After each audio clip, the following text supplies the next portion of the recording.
Welcome to the Writer at Work podcast. Ms. Catherine M.H. and Kit Boyer are your co-hosts. They will be bringing you updates on their journey to becoming full-time authors, as well as writing advice, book reviews, and information to help you on your road to authordom. Join these authors as they work on their writing careers.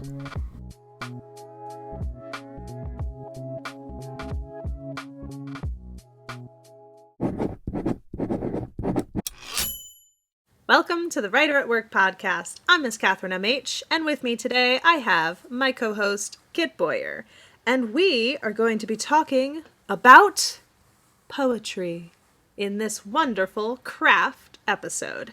So let's start with, what is poetry? Because if you know me, then you know I'm not the biggest fan of writing poetry myself. So what is it? Great question.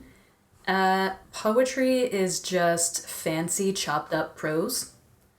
And prose is just slightly fancier regular writing. So, I'm not a poetry expert, but when I think of the difference between poetry and prose, I think of extended use of metaphor. I think of using a lot of flowery or figurative language. I think of the form might be different, and maybe you break the sentences up. Punctuation changes, capitalization changes. The way that you read it in your head is different, or the way that you read it out loud is different from if you were just reading like a paragraph of a story. And usually poetry is a little snippet of something. It's an experience. It's a little like a vignette. Something short and small compared to something more prosy, which could be a short story or a short story or like a novel. It wouldn't be like that usually. You know, there are epic poems, but if we're not looking at epic poetry, which still has the form of poetry, then I think most poetry is going to be a snippet of something. Got you. So, because you and I have talked about poetry before in the past, I know that there are different types of poems. I have tried to write different types of poems. For me, poetry equals death. And I mean that literally in the sense that all poetry is always written about death somehow. Or I write poetry and it's about death. So, what would you say is your favorite type of poetry to write? Ooh, I really like form poetry. I think that it's really cool to challenge yourself to fit whatever you're feeling into a form. But just contemporary poetry is great. So in terms of like the way that it looks on the page, you don't have to follow any specific rule. You can just put it on the page how you feel it. So if you feel like there should be a line break, you put a line break there. If you pause before you say the next word, that's a good spot for a line break. Or if you take a breath between one idea and the next, that's a good spot for a stanza break. So just basically that. In terms of content, poetic content that I think is really valuable, I can't really do I actually just did a contemporary, like a piece that has to do with something in the news recently. But I never feel qualified to write about what's happening in the world right now. So I don't really read that very often. But it is really cool when people can do it well without making it seem like I don't know, like annoying or something. I really like poetry that incorporates something bigger. So a human experience and then also something bigger than that human experience. So a specific thing, but also a very general thing. I don't have any good examples of what that means, but maybe taking a myth and recontextualizing it, making it more about something that's happening right now or to an individual person, but also something that happens to people in general. I think that's always really cool when people can do. Okay, cool. So, If you are writing it or somebody is writing it, poetry that is, how would you get better at it? Good question. Critique. You bring your poems to a critique group. You meet up with them, or you go on Zoom or whatever. I have a poetry critique group that I lead on Zoom every other Monday. I'll plug that down below probably. Please, if you're interested, it's virtual. It's, I don't know, 8:30 p.m. right now, Eastern. Mondays, every other Monday. Anyway, Nice. poetry critique groups are extremely helpful. The other people in the group read it, they give you feedback, you get to see what a regular old reader would think of your piece. Also, if you go regularly, they'll get an idea of who you are as a writer and a person, and they'll be able to give you more specific feedback based on like what you usually do or what you usually write about. And that feels really great that someone sees you, knows what you mean by this, or knows kind of where you're trying to go, and they can help you get there. That's one of the ways to get better. Another thing, if you're doing self-critique, I have a little list that I will talk about. Let me pull it up. 1 second. How dare you not have it ready for my questions that you didn't even know what they were? I thought I had this already pulled up, and knowing that I didn't, I feel such a fool. Such a fool. Realistic life of us Yeah. ADHD people. Gosh. Okay. So if you, and this list goes for both if you are looking at your own work and also if you're looking at someone else's work. And these are just starting points. These aren't like, this isn't the end all be all list. This is just a little starting point list. So if you're trying to figure out how to improve your poem or how to, what to look at, where even to start looking at yours or another person's poem, this list can help. So what are the opening and closing lines like? Do they make sense? Does the first stanza feel like it's good as a first stanza? Do you need to cut the first couple of lines in that stanza? Do you need to shift that idea to the end? Do you need to cut the entire thing? So basically you just look at the opening and closing lines or opening and closing stanzas and see if they are where they're supposed to be and they make sense for the rest of the poem. Sometimes when you write, you start off writing one poem and you end up writing another poem. So the first stanza or the first few lines might not make any sense. And sometimes when you're finishing a poem, you want to tie a bow on it. You want to make it very obvious what you're talking about. And you write, something too on the nose at the end, and that can usually be deleted. So look at those two things and see, does this poem still make sense without those lines or without those stanzas? Or does it make more sense with those stanzas in different places? The next thing you can look at are themes and motifs.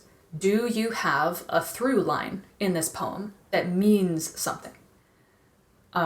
Is it just about nature and how it feels to be on this path at this specific time of day, at this specific time of year with these people or alone or whatever?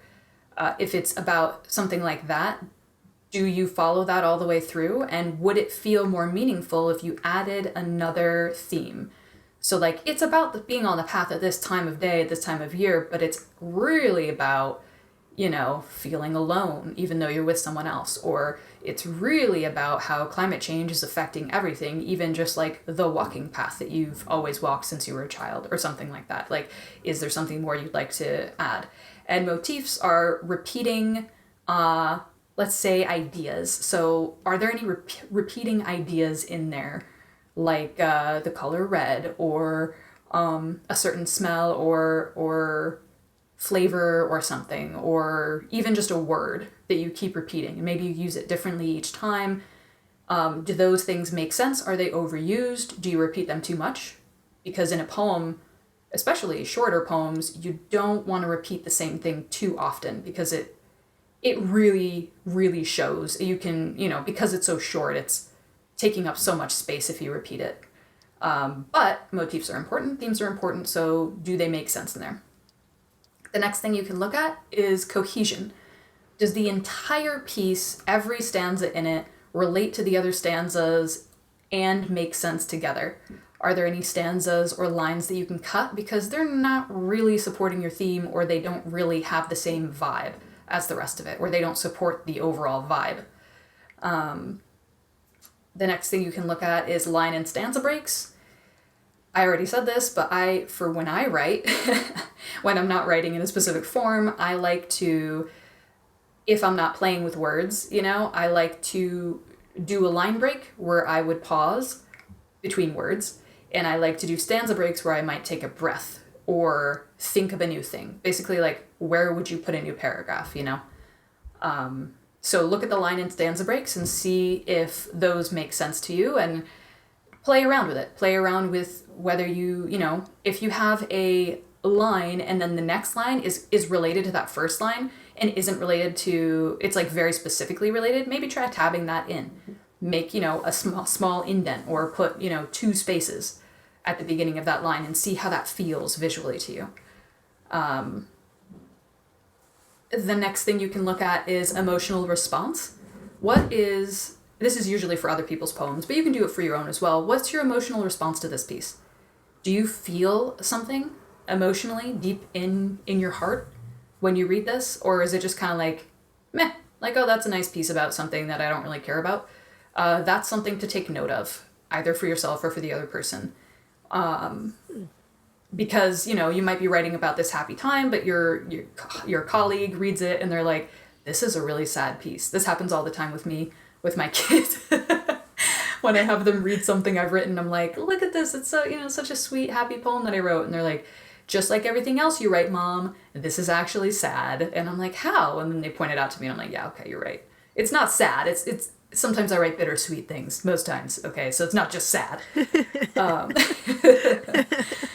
Then you look at the overall meaning and your interpretation of the piece. Like, does this say what I want it to say? Did it surprise me when I wrote it because I thought it was going to be about this and it's actually about that? What is the overall meaning? Like, when you read someone else's poem, sometimes it's difficult to figure out what they mean overall. Like, what are they actually trying to say? Are they trying to say something about society or the world? And what is it that they're trying to say? But I think it's really, really valuable if you can to try to do an overall interpretation of their piece and say it back to them. Say, I read this, and I think, tell me if I'm wrong, but I think it's about this, and then this happens. Does that sound right? Is that kind of what you meant by it? And they'll tell you yes or no, and that can be really helpful, because if you're way off on somebody else's poem or somebody is way off on yours, you can be like, okay, like this, I need to change some things, and you can help the other person, through that. Like, oh, okay, I see what you mean. Maybe if you changed this line or this word, it would be more clear that that's where you were going with this. The next thing, the shape of the piece and white space. The shape, basically, like, how does it look on the page? That's, I don't really have anything else to say about that one, really. How does it look on the page? White space is the same thing. Like, are you using the page well? Or is it just a big block of text? Is it an ugly block of text? Does it reflect a theme? If you put a bunch of words on one line and make it really long, does it feel faster or slower to read that? If you have something scary happening and you put spaces and one word on each line, does it feel like a creepy, dripping, ominous, sensation? Does that come over you? Or is it more just like, this doesn't make sense that these words would be on different lines, and why is there a stanza break after each word? Think of how you use the space, how you use the page. The next thing to look at is rhyme and meter. If you are following a form or not, you need to look at whether or not your lines rhyme. And you can do rhymes within a specific line. You said never? Yeah. A lot of poems would be good for rhymes. Like, a lot of times there are occasions when rhyme makes complete sense. If you're writing a poem for children, you want it to rhyme because they'll remember it easier. If you're writing a song, it'll be easier for the people, the audience to remember the lyrics if they rhyme. You can do, like I said, rhymes that are inside of a single line. So that can be quite clever if you're able to do that. Or even just like consonants and assonants. So having similar consonant sounds or vowel sounds in the same line can be good. or at the beginning of the line, or anything like that. Meter. Oh, Oh, go ahead. what's the I can't think of the poem, but the line is one night a knight on a horse rode out upon a road. And it's like Like the repeating. trippiest. Yeah, it's the trippiest poem because when you read through it, you know all of these words. They're not all spelt the same, by the way. So Yeah. like that tricks your dyslexia. But That's like gotta the be a entire nightmare. poem, the entire poem does it, and it's like eight things long, like four lines. Eight is it, oh my god, and then eight Stanzas? other things long. Thank you, stanzas. Nice. Is that what you mean when you're saying like try to see like that they can rhyme in the same line? Yeah. If Okay. horse is in the same line, then that would be like, I can't remember the word right now. Yeah, that was all one But yeah. line. Yeah. So That's- a knight rode out upon a road. That's a pretty Yeah, cool it was idea. just like one of those. It was very annoying, but it was also really. It's like a super fun. I'll find the poem and we can put in the links below. But Yeah. it was a super annoying poem in the sense that you're like, what? Why are all of these words the same?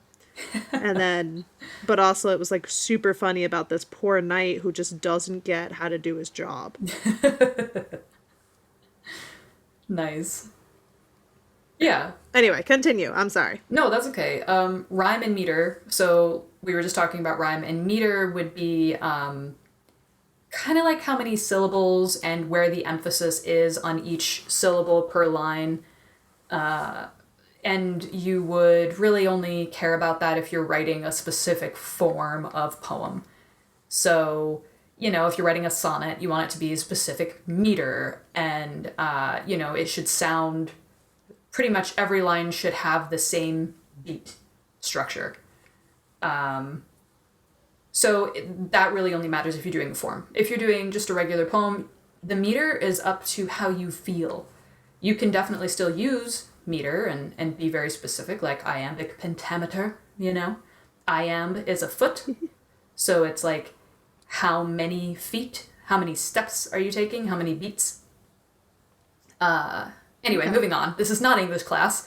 Punctuation and capitalization is the last thing I have on my list of like basics to start with for critiquing poetry. Punctuation, you don't necessarily punctuate in a poem the same way you would in a prose piece or in just like a novel or writing, anything.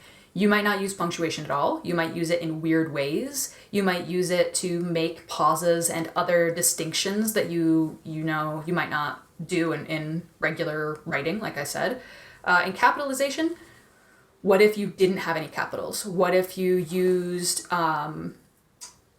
capitals at the beginning of each line? That's kind of more old-fashioned seeming. It's more old-fashioned seeming now to capitalize the beginning of every line. But for somebody who's writing in like a Word document or on a Google Doc, the first line, as soon as you push enter, it capitalizes the next line. So the first letter of each line is capitalized automatically. And so it can kind of seem like the mark of a beginner if every line is capitalized. And you want to look at it again and say, like, do I capitalize the beginning of like basically a sentence or an idea? A chain of lines that all belong together should have a capital at the beginning of one, and then the rest of the lines don't begin with a capital. So just look at caps and look at punctuation and see how line and stanza breaks can replace a lot of punctuation. Or, use the normal punctuation and see how that feels, So those are the things. And are people realizing why I hate poetry? No, Yeah. And, you can write however you want. Poetry is whatever you want it to be. It's how it feels in your mouth and in your brain when you're reading it. So just like a quick review of those items that you can look at to give feedback or to review your own poetry: opening and closing lines, themes and motifs, cohesion, line and stanza breaks, emotional response, overall meaning and interpretation of the piece, shape and white space, rhyme and meter if applicable, punctuation, and capitalization. There we go. Oh, All right. one more thing, because the question was like, how do you get better? Reading other people's poems. And I don't mean necessarily reading like Robert Frost and Emily Dickinson. I don't mean reading old poems. I mean just like, even in your critique group, even if that's the only poetry you read, just other people in your critique group, that's okay. You're gonna grow by reading other people's poems and being exposed to different forms and different ideas and different ways to write stuff. So get yourself a good critique group, and even if that's the only place you read poetry, that's okay. Like, just keep reading, because it'll make you better just to read other people's work, even if they're not famous. All right. Well, was there anything else you had for this? Yes, one thing, which is the thing I always say, is that when you are giving critique to others, or even critique to yourself, remember that the goal is not to make them perfect or make yourself perfect. The goal is to help them grow, or help yourself grow, and help them feel motivated enough to continue writing. Because you can't get better if you don't write, right? Like, somebody might be crappy then they're right my now. Competition. Somebody might be crappy right now, but they might be way better than you in 3 years if they keep writing and you just don't. So if you can keep writing, you're going to improve just by virtue of continuing. Yeah. Or if you get them to drop out and then they never write, you're always better. That's true, I guess. Don't do that. Don't do that. No, don't do that. But yeah, so just make sure that whatever you're doing, you're encouraging the other person to write. And so when you give critique, and for yourself, make sure to point out the parts that you thought were awesome, the parts that you enjoyed, the parts where you saw what they were doing and you thought it was clever, the parts where, you can really feel the emotion in that line, or it's beautiful, they used imagery and it was gorgeous. They talked about this thing in this way that you've never thought of before, but it's perfect. Make sure you talk about all of those things, or how you can see how hard they must have worked on this piece, or how the content must have been so difficult to get through, and they did it. So awesome job. There's always something nice to say about somebody else's writing, unless they are absolute trash as a person, and then you don't have to talk about how good their writing is, because they don't deserve it. But most people do. So make sure you're kind, make sure you are being kind to yourself and not like a turd to yourself. And just whatever kind of critique you give to yourself or others, make sure you also give nice things. It's not all bad, and you want to encourage people to keep writing and encourage yourself to keep writing. So that's it. That's all I have to say. Awesome. All right. So with that, do you want to close us out? Yes, I can. And I know how to, for sure. So this will be easy. Ooh. Thank you for listening. We appreciate it so much. And we love that you are here and that you're interested in writing. We hope that you continue writing and continue growing as a person and a writer. You can subscribe, like, do all that down below. You can also find the links to the stuff we talked about in this episode down below. I think that's it. So we will see you in a couple weeks. Bye. Bye.